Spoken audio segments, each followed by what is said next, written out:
बिस्मिल्लाहिर्रहमानिर्रहीम अस्सलातु वस्सलामु अला खातमुन नबिय्यीन व अला आलिहि व सहबिही अजमाइन। अस्सलामु अलैकुम व रहमतुल्लाहि व बरकातुहू। कुछ चीज़ें बड़ी कॉमन हैं और उन चीज़ों के ऊपर हमें इस पहलू से भी नज़र डालनी चाहिए। शायद इस पहलू से किसी ने नज़र ना डाली हो, तो इसलिए मैंने कहा कि मैं आपकी खिदमत में ये लेके हाज़िर हो जाऊँ। श्रीलंका के अंदर लोगों के अंदर गुस्सा था, लोगों के अंदर शदीद किस्म की परेशानी थी, डिप्रेशन था, अग्रेशन था, और उस अग्रेशन, डिप्रेशन या एंगर की वजह जो थी वो बुनियादी तौर पे जब सोशल मीडिया के ऊपर मुख्तलिफ चीज़ें देखते थे और जो कि उनके अपने मुल्क की या बैरून मुल्क की हुआ करती थी और हुआ करती हैं, तो उस एंगर को रवाज मिलता था। उससे पहले इसी नौइयत की तब्दीली मालदीव में आ चुकी थी। मालदीव और श्रीलंका दोनों जगह के ऊपर फौज इस मौके के ऊपर न्यूट्रल रही, उसने कुछ नहीं किया। जब बस क्रिएट हो गया तो उन्होंने फिर उन्हीं पार्लियामेंट को श्रीलंका में कहा गया कि यार कोई आगे करो बंदा जो आके हुकूमत का मुंह मत्था बने, हुकूमत संभाले, और फिर वही लोग वापस भी आए जिनको वो निकाला था, और अभी भी वो लोग वही हैं जिन्होंने घुस के आग लगाई थी।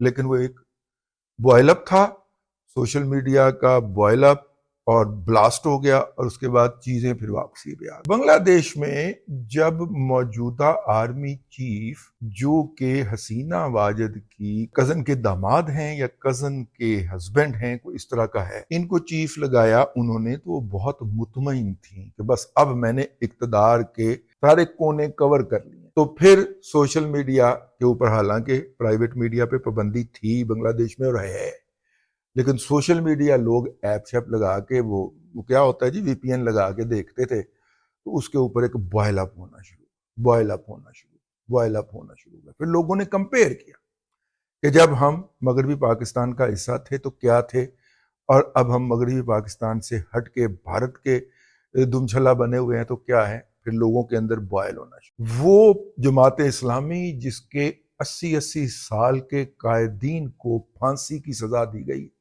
क्योंकि उन्होंने 1971 के अंदर मशरकी पाकिस्तान को मगरबी पाकिस्तान से अलग करने के सामने मुजाहमत की थी, पाक फौज का साथ दिया था, उनको 40-40 साल बाद फांसियां लगाई गईं। अब ज़ाहिर है उनका तो नामो निशान मिट जाना चाहिए था, लेकिन उनके लिए नारे लगे, हम कौन तुम कौन, रजाकार रजाकार। उन लोगों की वापसी होती, और फौज जिसे के सीना वाजिद को बचाने के लिए आगे आना चाहिए था, वो न्यूट्रल हो जाती। वो कहती है जी हुकूमत और पुलिस और मुजाहिरीन आपस में निबड़ लें, और हसीना वाजिद जो है वो भाग जाती हैं वहां से। वहां पे फिर वो कहते हैं अब गवर्नमेंट चलानी है तो क्या करें, तो वो डॉक्टर साहब जो है, डॉक्टर यूनुस है मेरा ख्याल, उनको आगे कर दिया जाता है कि जी आप जरा कोई आरजी केयरटेकर सेटअप बना लें और उसके बाद इलेक्शन करवा के हुकूमत उसको दे देते हैं। तीसरा पॉइंट, फौज न्यूट्रल थी। पाकिस्तान के अंदर एक पार्टी जिसकी एक सूबे में हुकूमत और बाकियों के अंदर उसका दावा है कि उसको हराया गया है, ठीक है, और ये उसका प्रोपेगेंडा भी है। वो कैपिटल के ऊपर हमलावर होती है और कैपिटल के ऊपर हमलावर हो के कहती है, खातून उसको एक लीड कर रही होती है, साथ में उस सूबे का वजीर आला होता है, और वो कहते हैं कि जी हम हमलावर हो के ये कर देंगे वो कर देंगे, और वो हमलावर हो जाते हैं, वो आग लगाते हैं, गोलियां चलाते हैं, एक दूसरे को मारते पीटते हैं, रास्ते में जो जायदाद आती है उसको जला डालते हैं, और साथ में वो आते हैं कि हमने डी चौक पे खड़े होना है क्योंकि यहाँ पे गैर मुल्की मेहमान आए हुए हैं और वो हुकूमत पाकिस्तान और रियासत पाकिस्तान के मेहमान हैं, तो उनके सामने इस हुकूमत को जलील करना है, और ये हुकूमत उसके बाद शर्मो शर्मी इस्तीफा दे के भाग जाएगी। फौज न्यूट्रल रहती।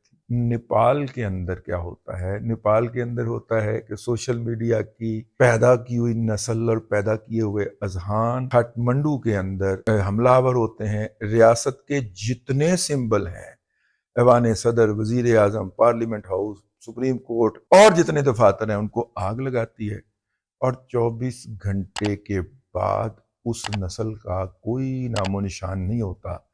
और अहमक इतने हैं कि जो कुछ भी करके गए हैं اس کی آج تک ویڈیو پوسٹ کر رہے ہیں، اور فوج وہاں پہ مارشل لاء کا اعلان کرتی ہے۔ اب اس کا مستقبل کیا ہوگا مجھے کوئی نہیں پتا، لیکن انہیں روکنے کے حوالے سے فوج نیوٹرل ہے۔ جب عرب کے اندر عرب سپرنگ چلی تھی، عرب بہار کی تحریک چلی تھی، اور اس تحریک کے بعد دنیا بھر کے اندر یہ انالیسس شروع ہوا تھا کہ یہ ابتدا ہے اور انتہا اس کی یہ ہوگی کہ ہر ملک کے اندر یہ جنریشن زیڈ یا زی، جنریشن زی جو ہے یہ سڑکوں پہ ابل آئے گی، سب کو اکھاڑ کے پھینک دے گی، یہ کر دے گی، وہ کر دے گی، تو اس کے نتیجے کے اندر جو ہے وہ یہ کام ختم ہو جائے گا۔ اچھا، اس کا سائیکو انالیسس کریں گے کہ پھر کسی دن، آج تو ویلاگ لمبا ہو گیا۔